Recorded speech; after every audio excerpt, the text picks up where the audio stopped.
الحمد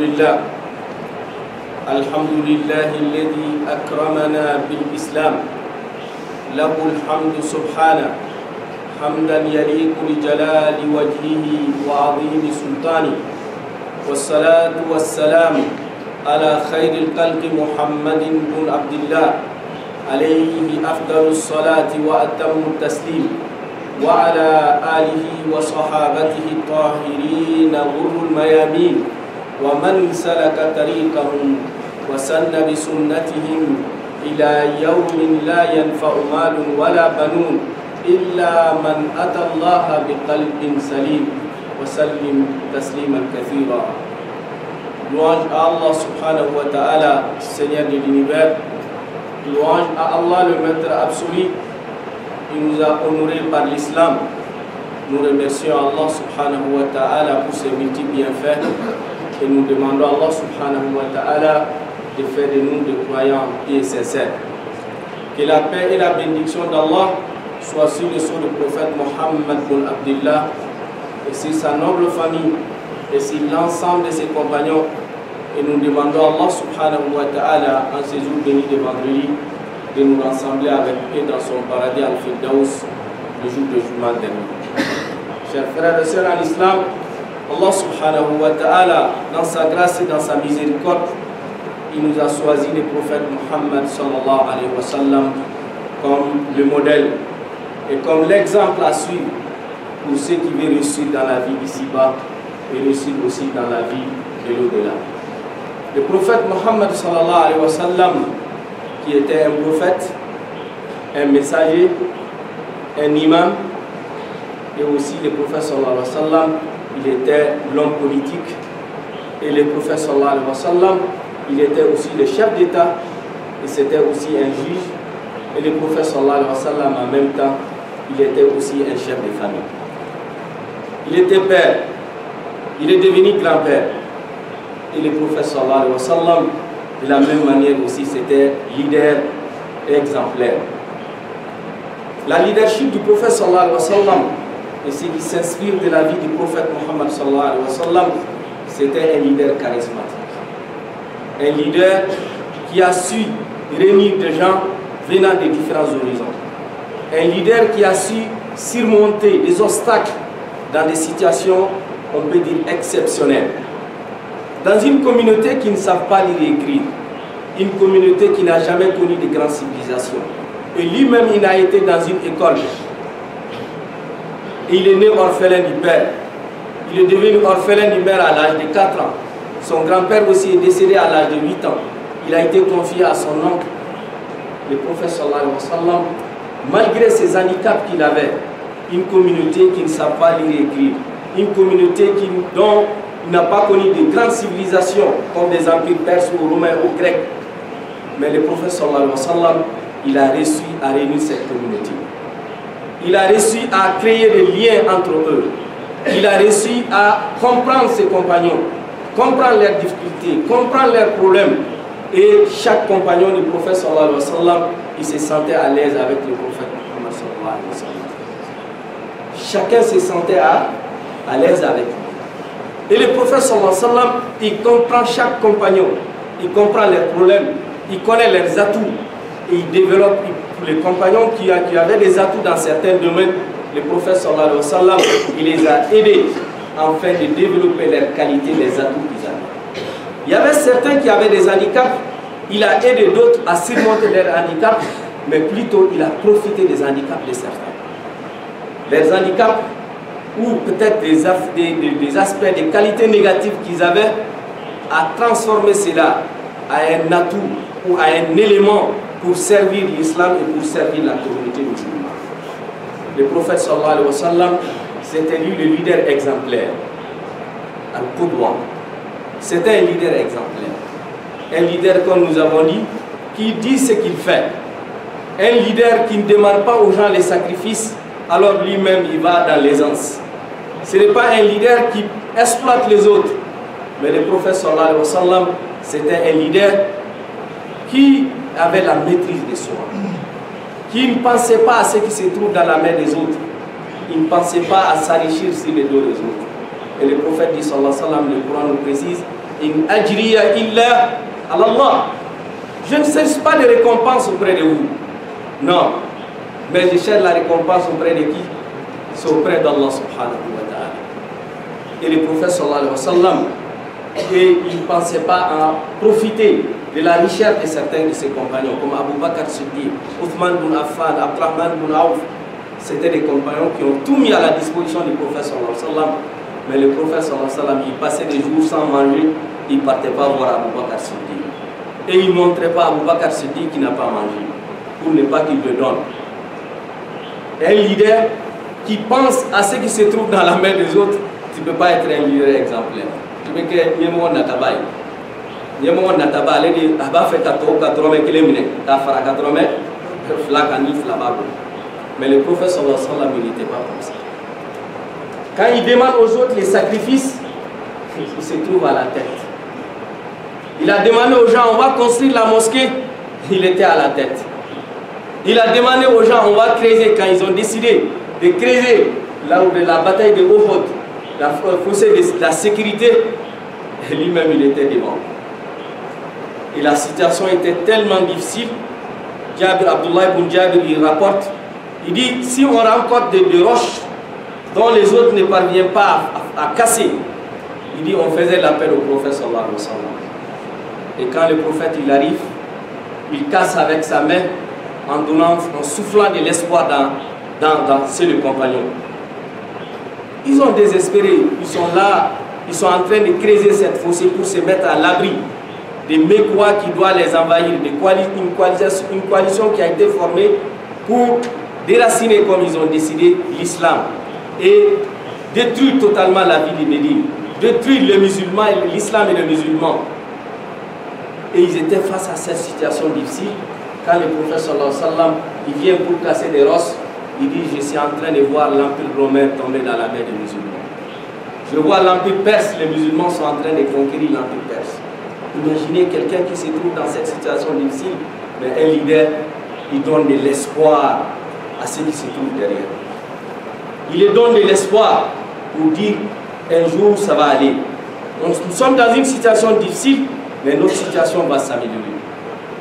Abdullah ibn Jabir dit, quand le prophète sallallahu alayhi wa sallam est venu casser cette roche, que lui, il s'est approché du prophète, que le prophète, il a levé sa main, il a trouvé que le prophète sallallahu alayhi wa sallam, il était ceinturé sur deux pierres. Il y avait deux pierres dont le prophète sallallahu alayhi wa sallam, il a mis ceinture. Quand il regarde les autres compagnons, les gens avaient faim. Et certains avaient attaché une pierre. Mais le prophète, il a attaché par soi, par faim. Lui, il avait attaché combien? Deux pierres. Il dit, cela lui a marqué. Il est rentré en courant à la maison pour dire à sa maman, est-ce qu'on peut trouver quelque chose? Le prophète sallallahu alayhi wa sallam, il a faim. Il faut qu'on lui apporte à manger. Il dit, le peu de plats qu'il a trouvé, ça ne suffit même pas pour une personne. Mais il a amené lui-même, il a eu honte. Il dit que je suis parti déposer ça quelque part à côté. Je me suis approché du prophète sallallahu alayhi wa sallam pour dire au prophète, on a amené un petit là, si tu peux venir goûter un tout petit peu pour avoir un peu de la force et continuer les plats. Et le prophète dit, Jabir, je attends. Alhamdulillah, que Dieu te récompense en bien. Et lui, il est parti s'asseoir, il attend le prophète sallallahu alayhi wa sallam. À boulot, le prophète sallallahu alayhi wa sallam, peut-être avait à Dogo Kabo Mogo Tchema, Kelengele Kata, et aller manger un peu et venir dire, du courage, du courage. Alors les autres, non, le prophète sallallahu alayhi wa sallam, il dit, j'étais étonné, après un bout de temps, le prophète, il a demandé aux compagnons d'arrêter le travail et de l'accompagner. Lui, il y a un petit plat qui ne suffit pas pour une personne. Et il a vu le prophète venir avec tous ces molles. Jabir lui rapporte dans les hadiths qu'a kono boula. Et tous ces gens-là vont venir manger quoi? Et il dit que le prophète sallallahu alayhi wa sallam, quand il est arrivé, il a pris les plats. Il dit Jabir que Dieu mette la baraka dedans. Lui-même, il a pris une partie, il a mangé. Il a demandé aux autres compagnons de manger. Jabir dit, je jure par feu. Tous ceux qui avaient accompagné le prophète sallallahu alayhi wa sallam, tout le monde a mangé jusqu'à ce qu'ils se sont rassasiés. et je suis retourné avec les restants du repas à la maison. Et ça, c'est un leader exemplaire. Wallah, ici, on trouve des leaders exemplaires. Ils demandent au peuple les sacrifices, eux-mêmes ils le font. Ils demandent au peuple, n'est-ce pas, qui veut lutter contre la corruption, eux-mêmes ils luttent d'abord contre la corruption. Ils veulent que les autres déclarent leurs biens, eux-mêmes ils déclarent publiquement leurs biens. Wallah, ici on trouve ces leaders, c'est très simple. Wallah, il m'a dit qu'on a qu'un nouveau. Vraiment, peuple, n'est qu'à sortir de flène. En tant que premier responsable, nous avons flène, nous avons une tour là. En bas, nous dirigeants BFM, ministre BFM, qui a sorti.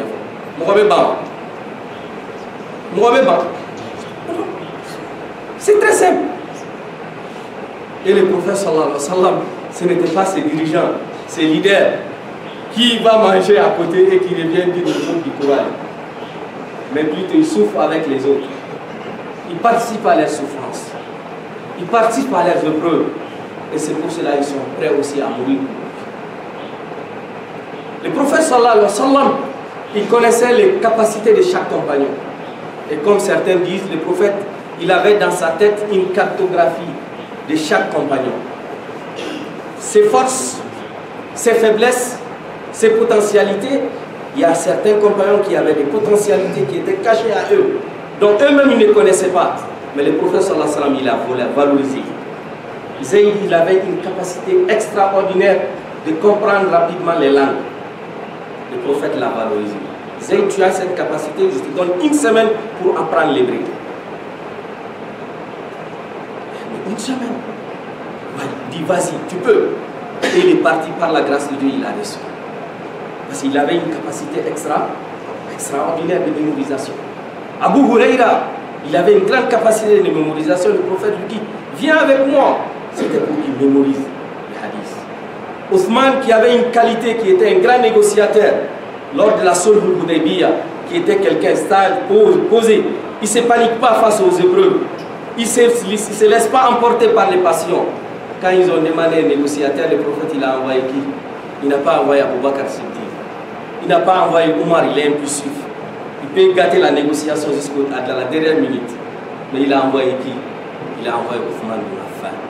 Il avait cette qualité de négociation, de discuter avec les autres, de comprendre les autres, de savoir leurs problèmes.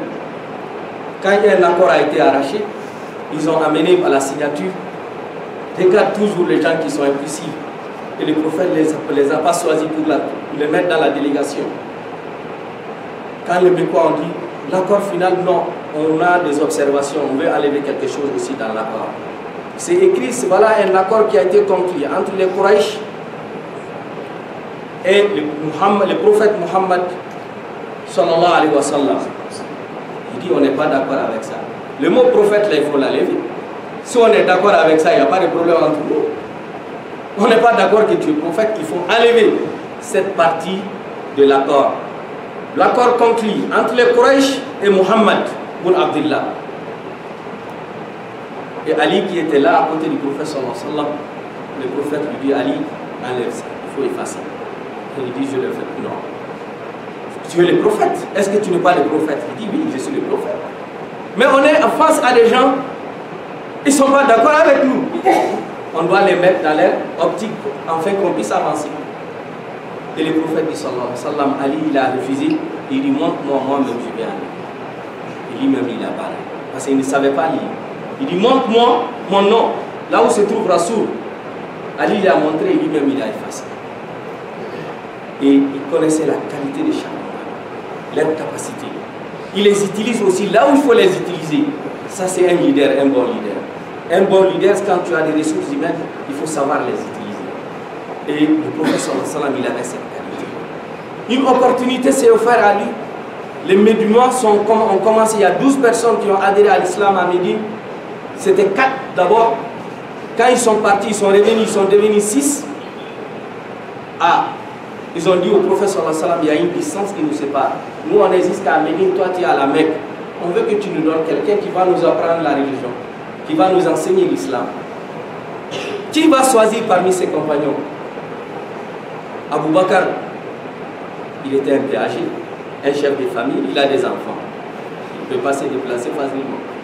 il va réfléchir. Ah, Othman, les autres compagnons, Ali, il était très jeune. Beaucoup d'autres compagnons, il a regardé parmi celui qui a cette qualité de patience, d'endurance, qui peut aller dans l'immédiat, sans arrière-pensée, c'était Moussa ibn Umayr. Il avait une situation familiale difficile, il était en conflit avec ses parents.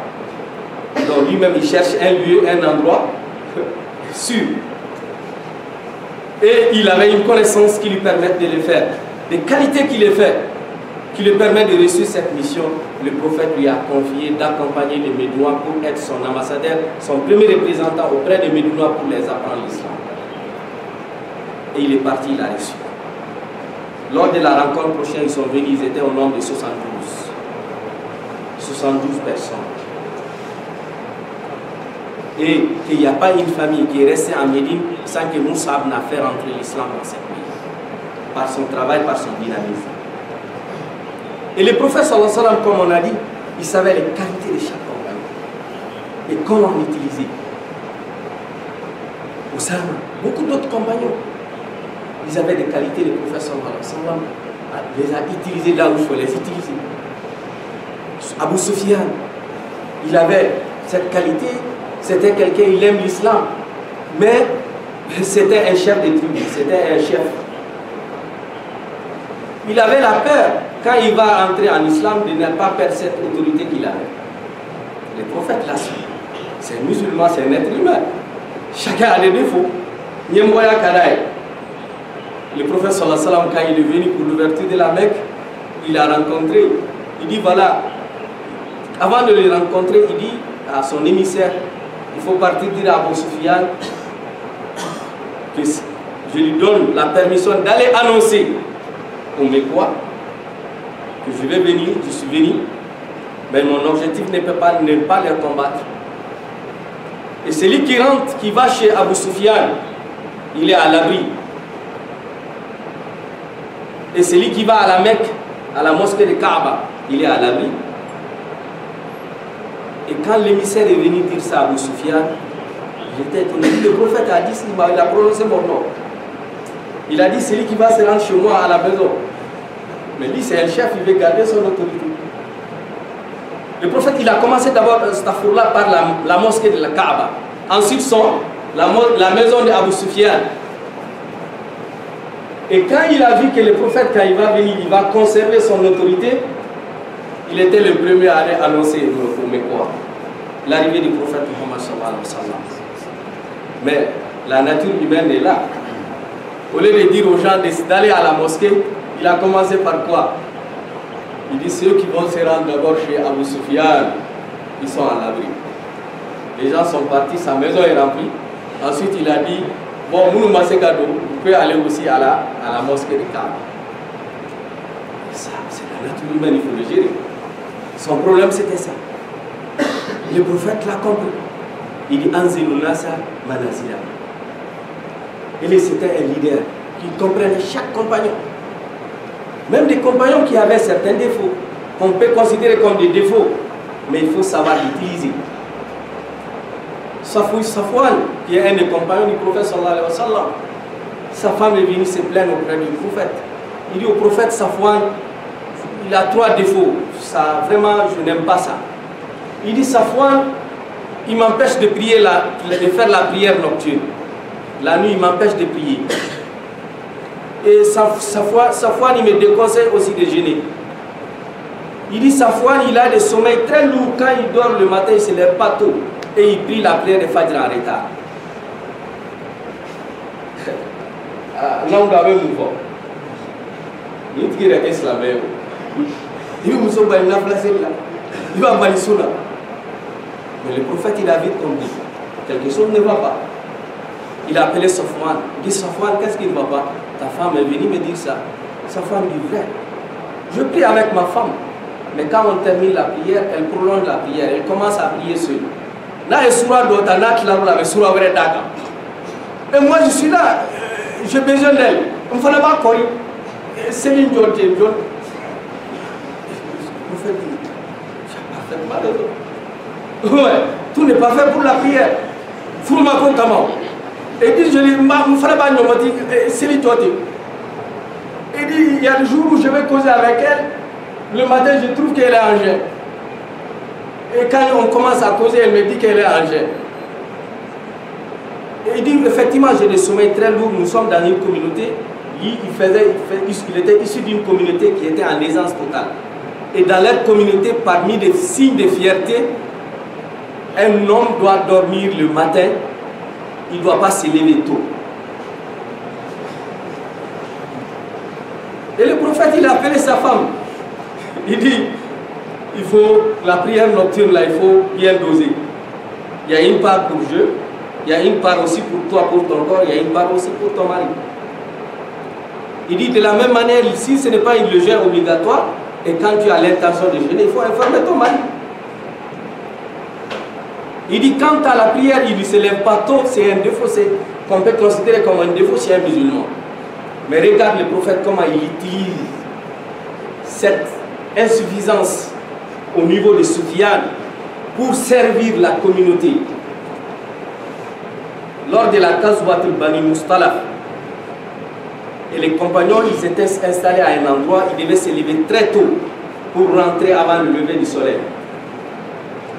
Et le prophète, quand il a annoncé aux gens, il sait que là, naturellement, quand tu demandes aux gens de se lever tôt, d'embarquer, après avoir passé la nuit, il y a des gens peut-être par précipitation ou par oubli, ils vont partir avant de laisser certains de leurs objets. Et le prophète y appelle Safwan.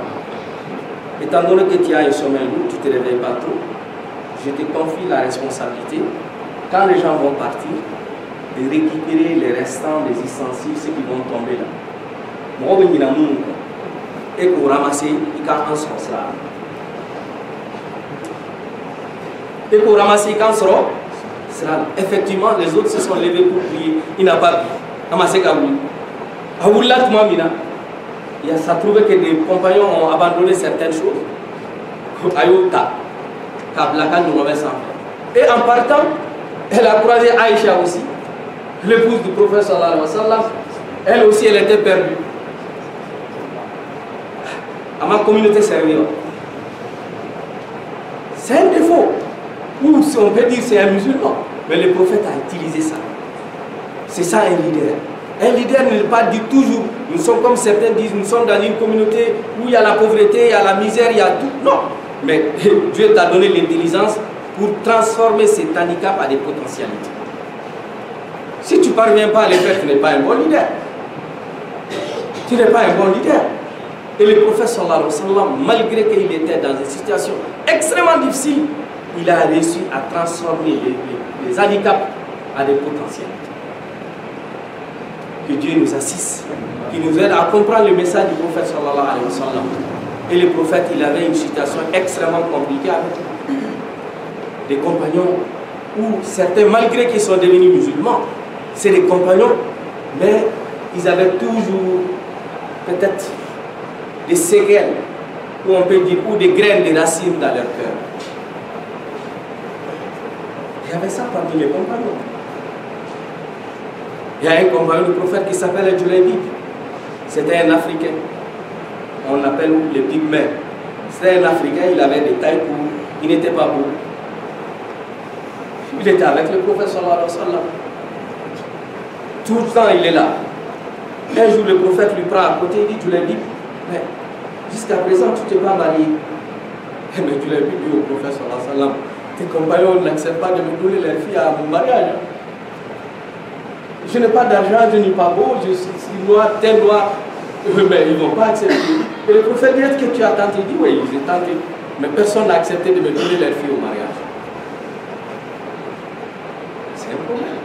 Quelqu'un qui a leur fille, il n'y a pas une différence entre le peau noire et le peau. Il n'y en a pas ça. Mais c'est pour dire que c'est des problèmes qui sont liés à la nature de l'être humain. Mais le prophète sallallahu alayhi wa sallam, il n'a pas laissé. Il a cherché une solution à ça. Un compagnon est venu lui dire, le mari de ma fille est décédé. Je te demande des doigts et de me chercher des doigts pour ma fille. Le prophète dit à ce monsieur, est-ce que tu acceptes de me donner ta fille au mariage? Il dit, oui. Mais ça c'est vite fait. C'est vite fait. Ah, le prophète dit, ce n'est pas moi-même les candidats. Mais il dit, les candidats, c'est un de mes compagnons. Le monsieur dit, c'est qui? Je veux le savoir. Il dit, c'est Julaybi. Il dit, je vais réfléchir, je vais aller consulter ça. Et je viendrai te dire la suite. L'autre là, il a accepté directement. Quand lui aussi, il est parti chez à la maison, il dit à sa femme, ah, le prophète sallallahu alayhi wa sallam, il a demandé la main de notre fille. Ah, la maman dit ça, c'est vraiment un événement extraordinaire. Personne ne peut le refuser. Mais il dit non, ce n'est pas pour le prophète lui-même, mais c'est plutôt pour un de ses compagnons du lundi.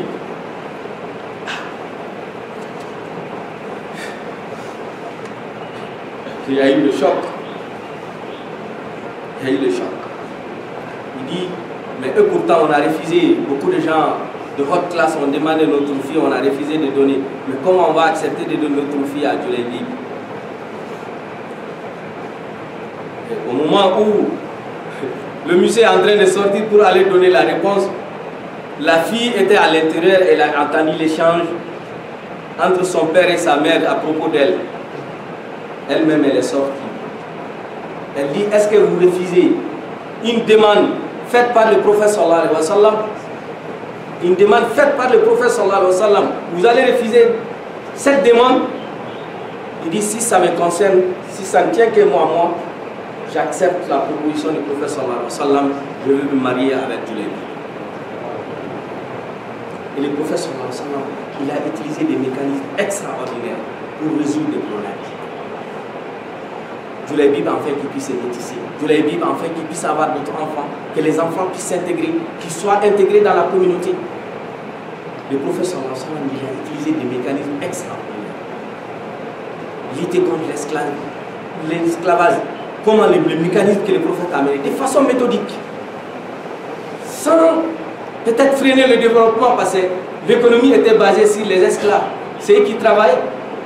Mais le prophète sallallahu alayhi wa sallam, dire à tout le monde d'arrêter dans l'immédiat, ça va créer un problème de production. Mais qu'est-ce qu'il a fait? Il a mis en place des mécanismes. Il dit, quand tu jures, tu prends un engagement, tu ne parviens pas à tenir, fa kafara. Tu donnes un kafara, tu vas libérer un esclave. Il a donné un certain nombre de choses dans le but d'encourager les gens à libérer les esclaves. De façon méthodique. De façon méthodique. Et c'est ça un leader. Changer une communauté de façon méthodique. Quand il a su, les gens étaient attachés à l'alcool. De telle sorte que quand il vient leur dire d'arrêter de boire, que ça sera un choc dans la communauté, il a utilisé cette méthode graduelle. Ne venez pas à la prière alors que vous êtes en état d'ivresse pour réduire les temps. Ah, l'alcool, il y a des avantages, il y a des inconvénients, mais les inconvénients sont plus nombreux que les avantages. L'intelligent commence à comprendre, préparer les gens, et ensuite les versets arrivés pour interdire, et les gens se sont exécutés dans l'immédiat, que l'alcool a coulé dans la ville de Médine comme il avait pu. C'est ça un leader. Et le prophète sallallahu alayhi wa sallam, c'est lui le leader exemplaire. C'est lui le modèle qu'Allah subhanahu wa ta'ala nous a choisi. Il nous dit de les suivre, d'imiter le prophète sallallahu alayhi wa sallam. لَقَدْ كَانَ لَكُمْ فِي رَسُولِ اللَّهِ أُسْوَةٌ حَسَنَةٌ. Le modèle, l'exemple. لِمَنْ كَانَ يَرْجُو اللَّهَ وَالْيَوْمَ الْآخِرِ. Que Dieu nous aide à imiter le prophète sallallahu alayhi wa sallam, qui nous donne l'amour sincère du prophète sallallahu alayhi wa sallam et qui nous donne l'opportunité, Inch'Allah, de boire l'eau de Kawthar avec la main bénie du prophète Muhammad sallallahu alayhi wa sallam. نفعني الله بهذا الكتاب. قولوا قولي هذا واستغفر الله لي ولكم ولسائر المسلمين من كل ذنب فاستغفروه انه هو الغفور الرحيم او كما قال التائب من الذنب.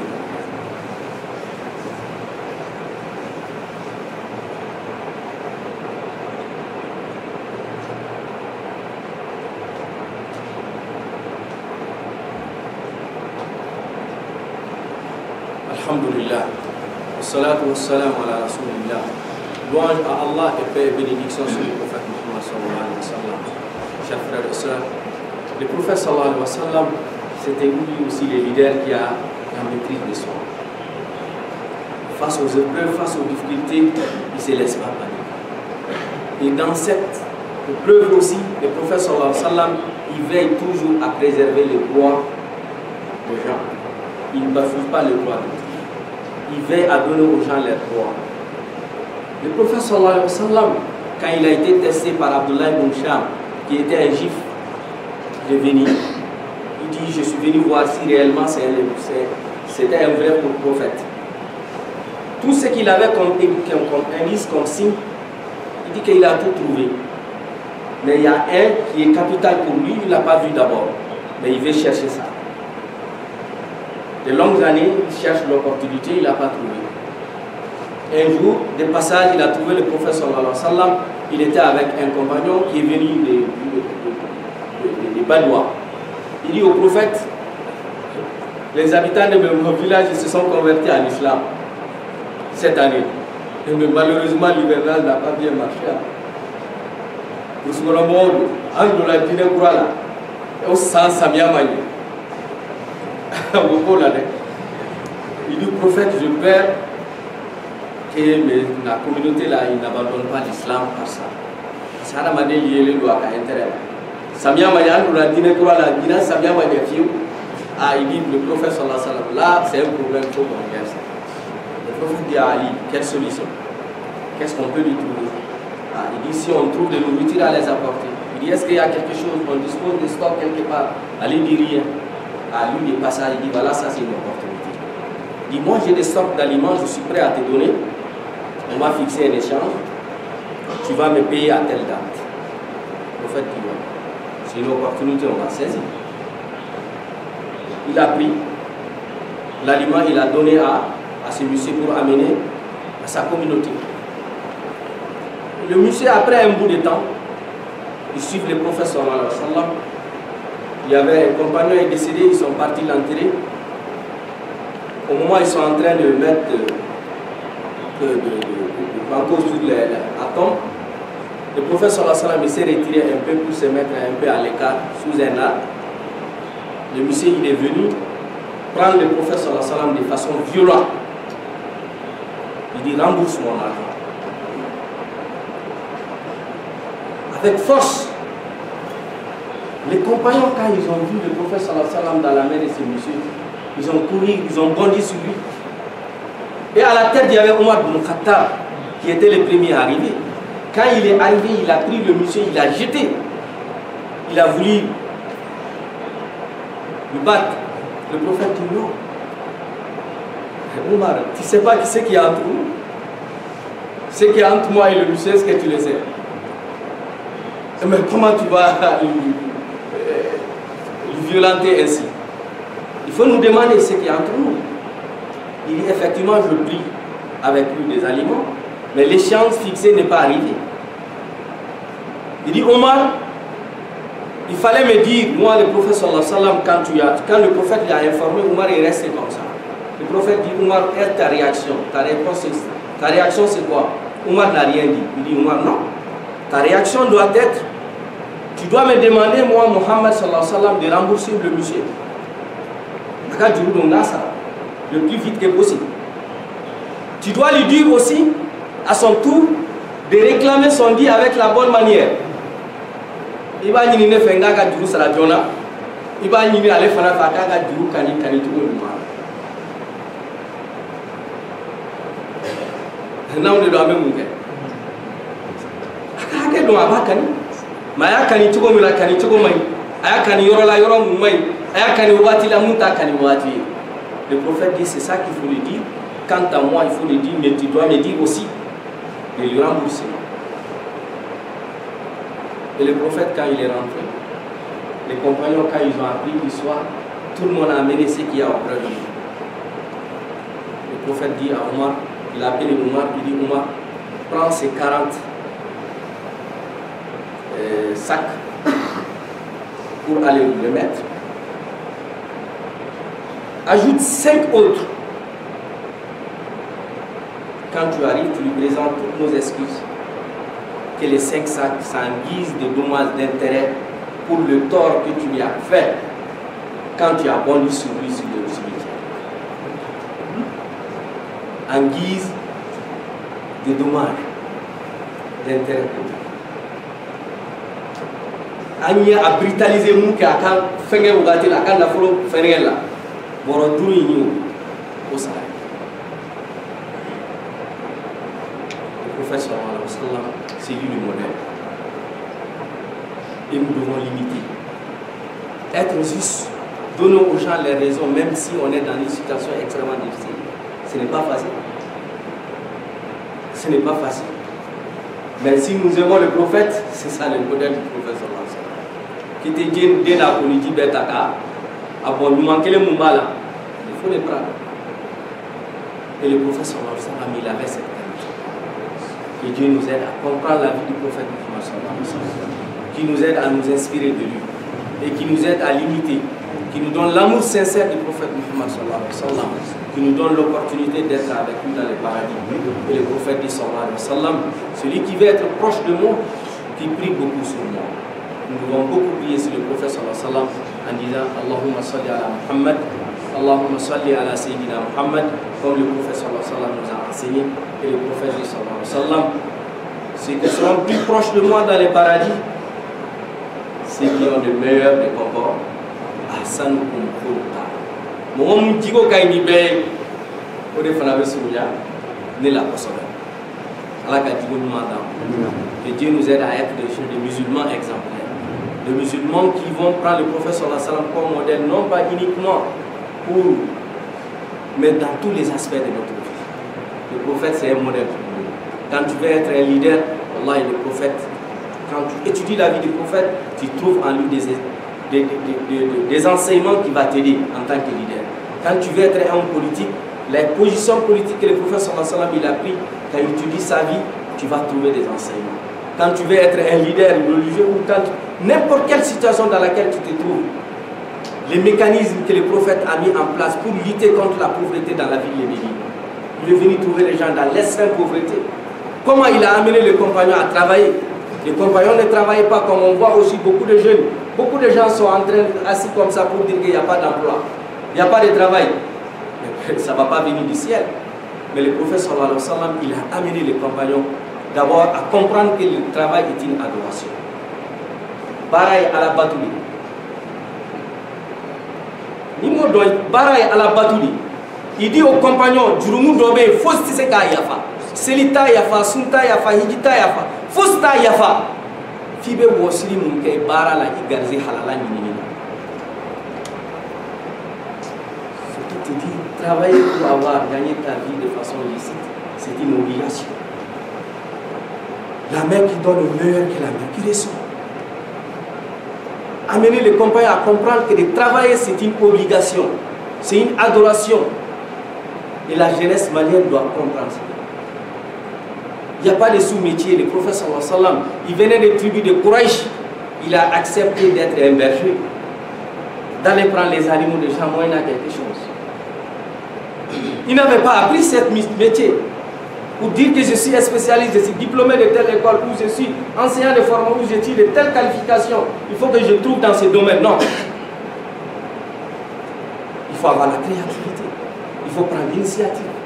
Wallahi, quand on est sincère, quand on œuvre avec sincérité, quand on met notre confiance sur Dieu, quand on veut vivre, gagner notre vie dans un cadre licite, qu'on est sincère dans ça, Dieu va t'aider. Dieu va t'aider.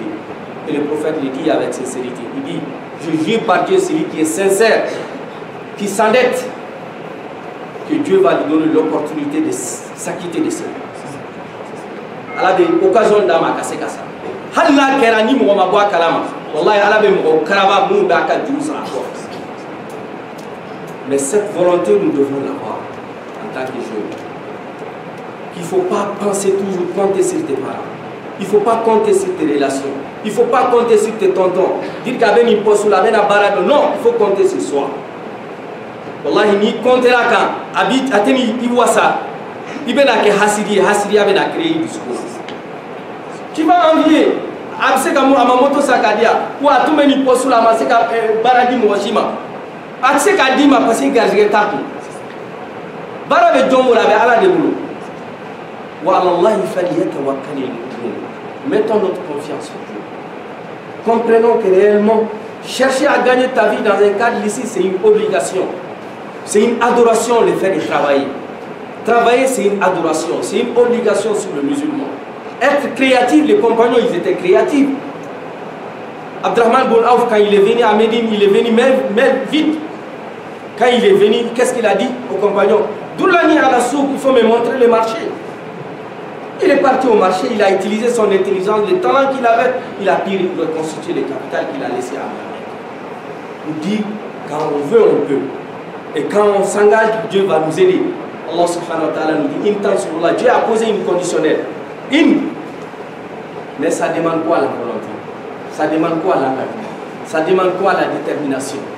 Si on est déterminé, on est engagé, l'aide de Dieu va nous accompagner. Que Dieu nous regarde avec son regard, qui nous donne une jeunesse consciente, une jeunesse qui comprend le message du prophète sallallahu alayhi wa sallam, une jeunesse qui prend le prophète sallallahu alayhi wa sallam comme le modèle. C'est lui le modèle parfait que nous devons imiter. Qu'Allah subhanahu wa ta'ala nous aide à comprendre le message du prophète sallallahu alayhi wa sallam, qui nous aide à être avec lui dans les paradis et qui nous donne l'opportunité de boire l'eau de Kawthar avec la même venue du prophète Muhammad sallallahu alayhi wa sallam. Allahumma inna nas'aluka imanan yaqina wa qalban khashiya wa lisanan dhakira. Allahumma tahhir qulubana min an-nifaq wa amalana min ar-riya wa alsinatana min al-kadhib wa ayunana min al-khiyana. Allahumma waffiqna bil iqtida'i bi nabiyyika Muhammadin sallallahu alayhi wa sallam. Allahumma inna nas'aluka an tarzuqna hubbak wa hubba nabiyyik وحب من أحبهم. اللهم ارزقنا حبك وحب من أحبك. اللهم وفقنا لما تحبه وترضى. اللهم وفقنا لما تحب وترضى. اللهم أشربنا حوض نبينا محمد صلى الله عليه وسلم شربة هنيئة لا نزمع بعدها أبدا. اللهم إنا نسألك الهدى والتقى والعفاف والغنى. اللهم اجعل هذا البلد آمنا مطمئنا رخاء وسائر بلاد المسلمين. اللهم من أراد بنا وبالإسلام وبهذا البلد خيرا فوفقه إلى كل خير. اللهم من أراد بنا وبالإسلام وبهذا البلد سوءا فأشغله بنفسه وأرنا فيه عجائب قدرتك. اللهم ربنا آتنا في الدنيا حسنة وفي الآخرة حسنة وقنا عذاب النار. ربنا لا تزغ قلوبنا بعد إذ هديتنا وهب لنا من لدنك رحمة إنك أنت الوهاب. اللهم ربنا هب لنا من أزواجنا وذرياتنا قرة أعين واجعلنا للمتقين إماما واجعلنا للمتقين إماما واجعلنا للمتقين إماما. آمين يا رب العالمين. اللهم آمين. اللهم آمين. اللهم صل على سيدنا محمد في الأولين. اللهم صل على سيدنا محمد في الآخرين. اللهم صل وبارك على سيدنا محمد في ملأ الأعلى إلى يوم الدين. سبحان ربك رب العزة عما يصفون وسلام على المرسلين والحمد لله رب العالمين. قوموا إلى الصلاة.